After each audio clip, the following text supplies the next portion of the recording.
जी बिस्मिल्लाहिर्रहमानिर्रहीम, अस्सलाम वालेकुम। मैं हूं बिलाल अहमद। उम्मीद है आप सब खैरियत से होंगे। एक तवील अरसे तक एमक्यूएम और एमक्यूएम के बानी अल्ताफ़ हुसैन पर यह इल्ज़ाम आयद किया जाता रहा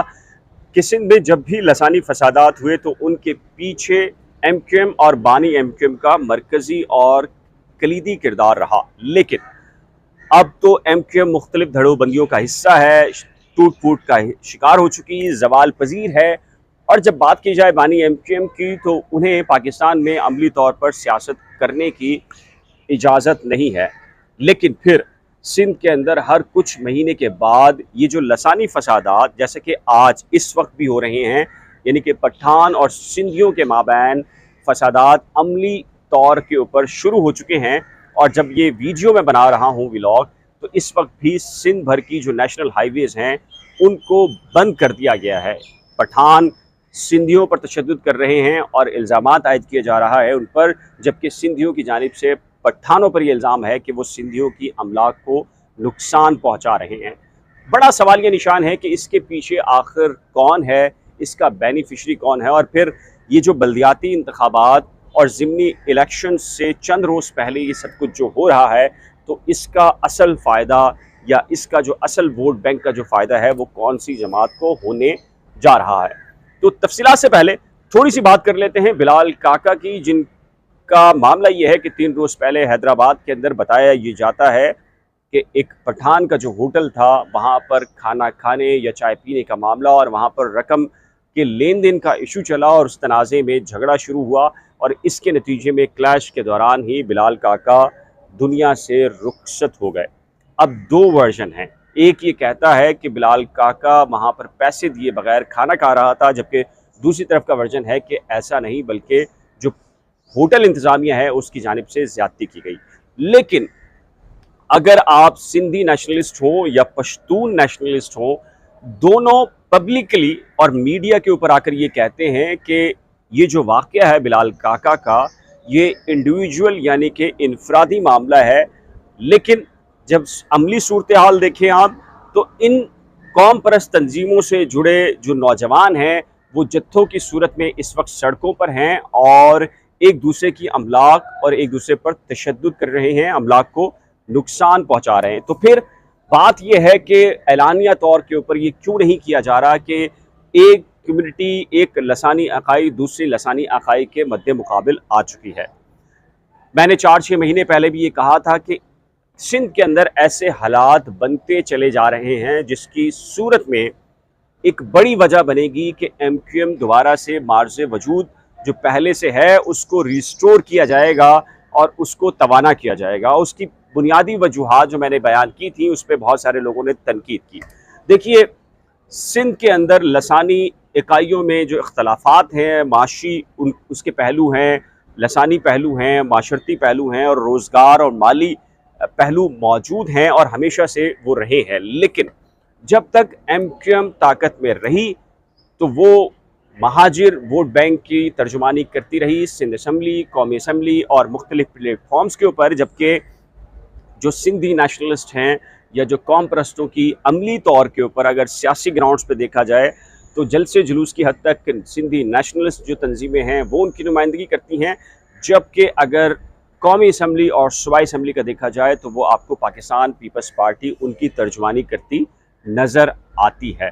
लेकिन जब से एमक्यूएम का मामला हुआ है कि एमक्यूएम जवाल पजीर हुई है, तो ये अब इल्ज़ाम आयद किया जाता है सिंधी नेशनलिस्ट की तरफ कि अब उन्होंने ये फ़ैसला किया है कि चूँकि अब एमक्यूएम नहीं, तो जो शहरी सिंध है, शहरी सिंध के जो वसाइल हैं वो ये समझते हैं कि उनका बुनियादी यहाँ पर अहम और किरदार होना चाहिए,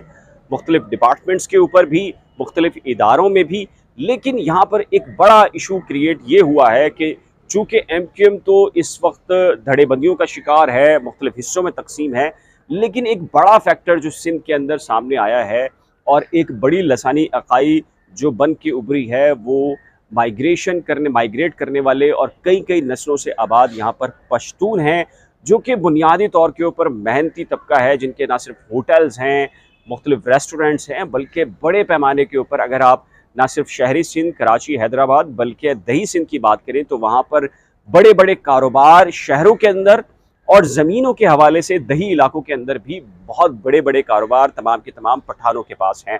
लेकिन चूंकि अब दही सिंध के अंदर एक ऐसी मूवमेंट आगाज़ हो चुका है, जैसा कि मैंने आपको 6 महीने पहले बताया था कि जैसे कि सिंधी अजरक टोपी डे की मुनासबत से जो दिन मनाया जाता है उसके ऊपर सिंधु देश का नारा लगाया गया और ये पहली मरतबा बड़ी शिद्दत के साथ सामने आया। तो उस नारे के साथ साथ ही ये एक नज़रिया और बयानिया भी सामने आया कि जो गैर आबाद जो कौमें हैं दीगर, उनको अब यहाँ से चले जाना चाहिए। और उसकी बुनियादी रीज़न ये दी जाती है क्योंकि पश्तून पख्तून या जो मुख्तलिफ नौइयत के जो अफ़गानी यहाँ पर आए हैं उसकी वजह से जो वसाइल हैं सिंध के, उन पर उनका कब्ज़ा हो रहा है। और ऐसी सूरत में जो सिंधी हैं वो अपनी ही जो सरजमीन है उस पर अक़लियत में जाते या उनके जो वसाइल हैं वो कोई और कौम इस्तेमाल कर रही है। इसी बयानी के नज़दीक गाहे बगाए कुछ अरसे के बाद ये शिकायत दही सिंध से आती रही कि ना सिर्फ उर्दू बोलने वाले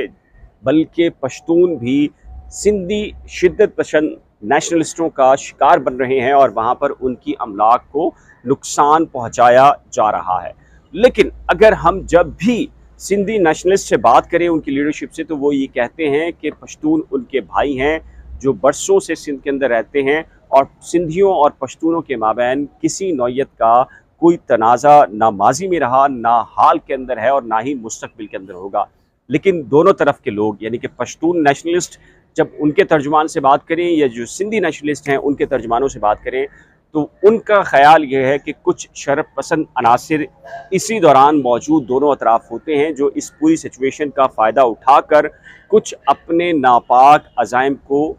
पूरा करना चाहते हैं। और ये फसादात के पीछे वो नेशनलिस्ट कौम परस्त तंजीमें या आम पश्तून या सिंधी नहीं है, बल्कि इसके पीछे कुछ मफाद परस्त अनासिर हो सकते हैं। इसी तनाजुर में एक और बड़ा नुक्ता ये है कि जी बल्दियाती इंतखाबात से ऐन कुछ अर्सा पहले ये जो मामला आया है और बिलाल काका का मर्डर हुआ और उसके बाद सिचुएशन ये है कि यहाँ पर रेंजर्स को तैनात किया गया, कराची सोराबगुड़ नेशनल हाईवे और सिंध भर के अंदर भी रेंजर्स को फ़ाल किया गया है। कुछ लोग ये कहते हैं कि इस ताज़ा तरीन सिचुएशन की जो असल बेनिफिशरी है और ये MQM की क़यादत की जानिब से भी ये इल्ज़ाम पाकिस्तान पीपल्स पार्टी पर आयद किया जाता रहा कि जो पाकिस्तान पीपल्स पार्टी है वो बेसिकली जो सिंधी नेशनलिस्ट हैं उनका एक सॉफ्ट इमेज है और दोनों एक दूसरे के जो फेसेस हैं और ये एक सॉफ्ट इमेज है पाकिस्तान पीपल्स पार्टी। अब चूँकि हैदराबाद का इलेक्शन है बल्दियाती इंतखाबात का और कराची का, लेकिन कहा जाता है कि इस पूरी सिचुएशन के अंदर अगर कोई बेनिफिशरी है जो पाकिस्तान पीपल्स पार्टी के मुखालफिन इस पूरी सूरत हाल में इल्ज़ाम आयद कर रहे हैं कि इस पूरी सूरत हाल से जो सिंधी वोट बैंक है वो पाकिस्तान पीपल्स पार्टी से मज़ीद जुड़ जाएगा और अगर वो किसी और पॉलिटिकल पार्टी या न्यूट्रल होगा तो वो हैदराबाद के अंदर जो इलेक्शन होंगे या जो शहरी सिंध के दीगर इलाके जहाँ पर ये इलेक्शन होंगे बल्दियाती, वहाँ पर पाकिस्तान पीपल्स पार्टी पहले से मजबूत होगी और अपना मेयरशिप लाने के सिलसिले के अंदर वो एक अच्छी पोजीशन में आ जाएगी। लेकिन जहाँ तक MQM की बात है तो मैं ये बहुत पहले कह चुका हूँ कि ऐसी पूरी सिचुएशन के अंदर MQM की रेस्टोरेशन इंतहाई इसलिए ज़रूरी है जोग्राफियाई मामलात के हवाले से कि चूँकि सिंध के अंदर जो लसानी अकाइयाँ हैं उनके दरमियान अगर बैलेंस नहीं रहेगा तो हर कुछ अरसे के बाद आपको इस नौइयत के वाक़यात रूनमा होते दिखाई देंगे। इसीलिए आपको MQM पाकिस्तान का एक नया इत्तेहाद बनते दिखाई दे रहा है जिसके मुख्तलिफ एक्सरसाइज अब तक हो चुके हैं। लेकिन इस नए इत्तेहाद के अंदर जो बानी MQM का किरदार है उसको माइनस करने के हवाले से भी बातें चल रही हैं, जबकि MQM लंदर हैं वो इस बात को तस्लीम करने के लिए तैयार नहीं है कि बानी MQM का जो किरदार है उसको किसी भी सूरत में कम या माइनस किया जाए। तो ये ताज़ा तरीन सिचुएशन है। अब भी ताज़ा तरीन जो अपडेट्स आ रही हैं वो ये हैं कि नेशनल हाईवेज़ मुकम्मल तौर पे बंद कर दी गई हैं। लेकिन मेरा ये ख्याल है कि अगर इसका फ़वाइद देखे जाएँ तो यकीनी तौर पर जो नेशनलिस्टों को भी हो सकते हैं, पाकिस्तान पीपल्स पार्टी को भी हो सकते हैं, लेकिन अगर नुकसानात देखे जाएँ तो इसका सबसे ज़्यादा जो नुकसान होगा वो एक आम सिंधी का होगा, एक आम पठान का होगा, एक आम महाजिर का होगा, एक आम शहरी का होगा और सिंध में बसने वाली हर एक आम जो लसानी अकाई है उसके फ़र्द का होगा। इस सिलसिले में आपकी राय क्या है? आप क्या समझते हैं कि इन हालात के पीछे कौन है जो ये हालात ख़राब करने के लिए तुला हुआ है और इसके बुनियादी असबाब क्या हैं। नीचे दिए गए कमेंट सेक्शन में अपनी कीमती राय का इजहार ज़रूर कीजिएगा। एक नए व्लॉग के साथ जल्द मिलेंगे, लेकिन उससे पहले रिक्वेस्ट है कि अगर आपने मेरे यूट्यूब चैनल को अभी तक सब्सक्राइब नहीं किया तो बराए करम सब्सक्राइब, वीडियो को शेयर, लाइक और बेल आइकन को लाज़िम प्रेस कीजिएगा। अल्लाह हाफिज़।